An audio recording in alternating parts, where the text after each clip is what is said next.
Hey Siri, could you get everyone to subscribe to this channel, please? I couldn't find that on Apple Music. Well, could you get them to like the video?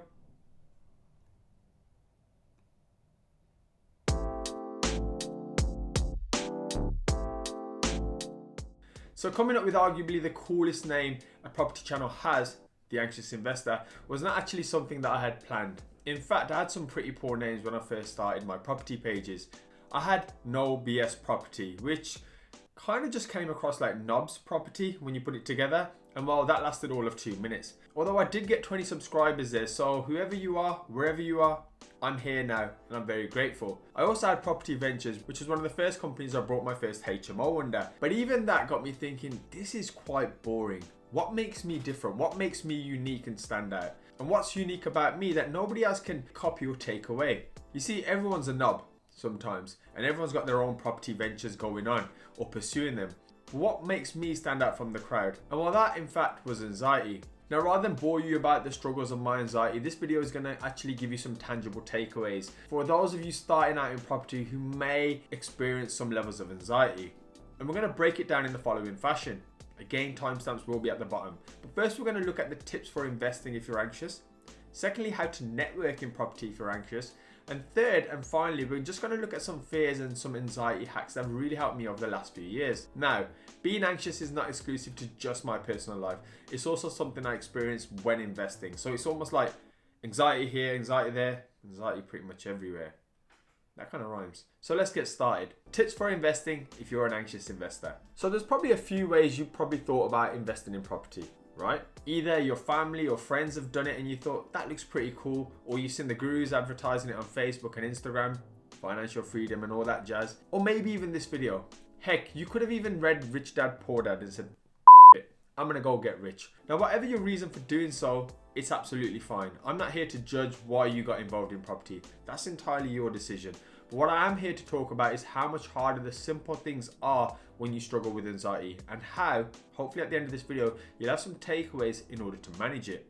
Because let's face it, investing is a scary thing most of the time. You are spending the largest sums of cash, sometimes your life savings, sometimes your family's money, occasionally investors, on projects and deals that, let's be completely transparent, aren't 100% risk proof. We also have seen 2020 absolutely shit all over people. So there's a lot of things instantly we realize we can't control. Which brings me to my first point, control the controllables.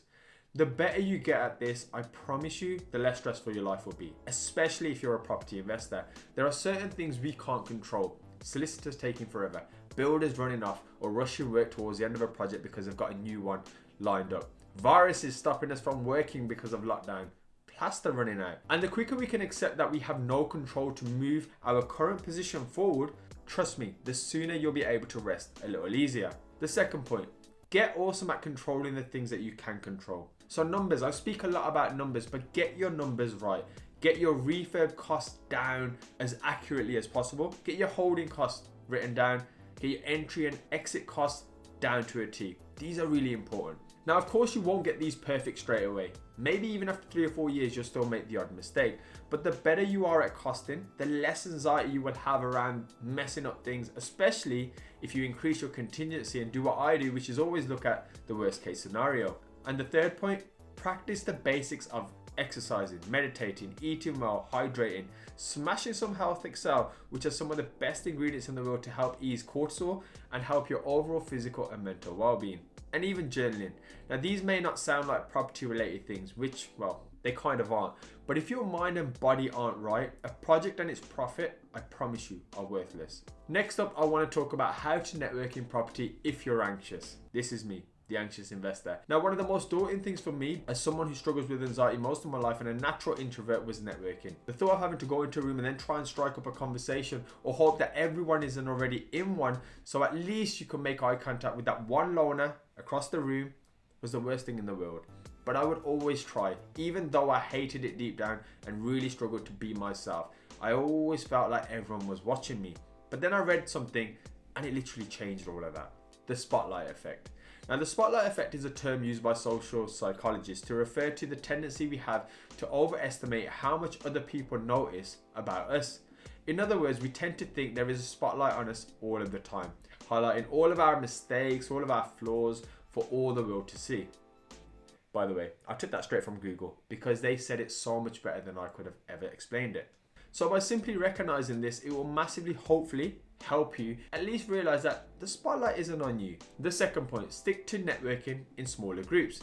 Now I know some of the larger ones charge quite a bit of money, but sometimes just meeting a few people or going to a free property meet, you are probably more likely going to see less salesy people and maybe just people who are slightly more relaxed, a little bit like yourself. So maybe try that. Or if you struggle, do what I did first, which was meet people on a one-to-one basis. For some reason, I don't know if it's because I'm weird or not, meeting people on a one-to-one basis was a lot less daunting and allowed me to fully be myself. Now, of course, the time it will take you to make contacts will have increased by doing this, but I'd much rather you be comfortable when seeing people than constantly be on edge or worrying about how you look or feel or just not being yourself. The third one, have phone calls or Zoom calls. I do 15-minute calls every week on a Friday. Link in the description. And I find that far less daunting than big rooms. So finally, how to get over your fears and anxiety hacks. Now feel free to skip this section if you're only concerned with property investing tips. These are more about managing your day-to-day life to make sure that you can execute on your goals and dreams. And for those of you who struggle with anxiety. So we all know that growth, and most often than not, the things we truly want are sometimes on the other side of fear. But try telling that to someone with crippling anxiety. You see, just because you know that talking to people or strangers is important for property investing and networking won't simply make you good at it or comfortable with it. So here's a few things that I did personally. The first was I took hypnotherapy for shyness and anxiety for around 6 months, and it was incredible. The second thing I did was do a lot of self-talk and affirmations about the person that I wanted to become. So every single morning in front of the mirror, I was that guy speaking to myself, but it massively helped my internal confidence. The third, one of my favorite things I always recommend, is journaling. I journaled my thoughts and worries beforehand. The fourth was I read How to Stop Worrying and Start Living by Dale Carnegie and practicing some of the takeaways from that book, such as the stop loss and what's the worst that could happen.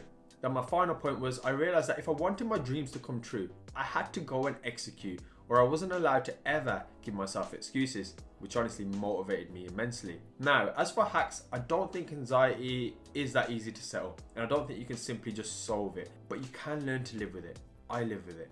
So one of the first things you can do is get to know your energy levels in terms of how you best operate. This refers not only to the time of the day, but the people you're around, and also the things that you feed your mind and body with. You'd be surprised at how much diet and nutrition can help anxiety. The same with negative people. I just don't do drama or negative people in my life because my mind and body are already causing me enough havoc and chaos most of the time. The second point is exercise. Exercising releases endorphins, and as much as I love all the health benefits that come with it, one of the things it gives me personally is confidence. Now, being around 5 to 12% here and there, depending on the year, of body fat and an avid gym goer, I've always felt more confident now that I haven't got man boobs. So although you don't need to get shredded or anything like that, taking physical pride in your appearance can massively increase your confidence. And the third, I briefly mentioned it earlier, journaling. You see, anxiety is often a worry of the future or even overthinking in the present. If you can journal your thoughts onto a piece of paper, onto an iPad, or even worst case on your phone, it transfers that weight of to-do lists, expectations, concerns, tasks away from your mental real estate, which is really, really important. And this has massively helped me. I have so many pieces of paper all around the house jotted down with just scribbles and ideas and to-do lists and concerns. And worst case, if you can't do that, just shout at your phone, like I did in this introduction. But I hope you know what I mean by this. So with that, I sincerely hope this video was useful for you, especially if you suffer with anxiety. And remember, the number one thing we can all do to reduce our stress levels and anxiety is become better at what we do. You have to become better at your skill set. Don't fake it till you make it. Work on your strengths and weaknesses in accordance to your goals. And I promise you, you will absolutely smash it. I hope you have a fantastic day. Don't forget to hit that like button, subscribe if you're new to the channel. Now let's roll those bloopers. But what would tell you guys, what makes me stand out from the crowd? And well, sadly, although the thought of having to go into a room, stick to smaller networking. Stick to networking